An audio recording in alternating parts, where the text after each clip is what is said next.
Carbs. The final macronutrient I'm going to talk about here is carbohydrates, which over the last several to a dozen or so years have become the public enemy number one in the weight gain, weight loss world. The number of people that I've spoken to who've told me that they intend to or have cut out carbs in order to lose weight has massively increased in the last 10 years or so compared to the 10 years or so before that. And as with protein and fat, there's nothing inherently fattening about carbs. All else being equal, if our calories were the same and the ratio changed, other than that slight difference in thermic effect of food, there would be no difference. For many people, again, reducing carbs perhaps is a relatively easy way.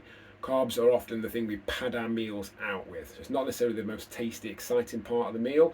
It's the potatoes, the rice, etc. And reducing or replacing that with something else can have a big win in terms of the total calorie content of a meal.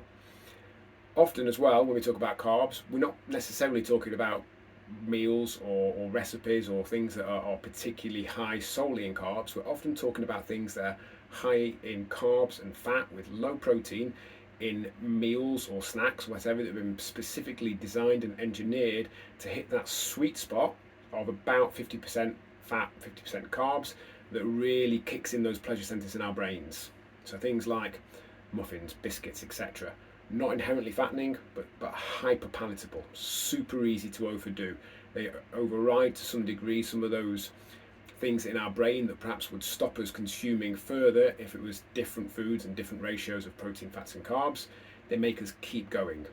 It's super easy to overdo certain things. We could gain weight by eating chicken and broccoli, but we're not going to. It might be fine for a while, but it's a bit boring.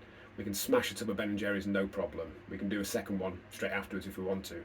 Once we've had a certain biscuit, if we particularly enjoy it, we can quite easily finish the pack. Again, nothing inherently fattening about those things, but they're hyper palatable, super easy to overdo.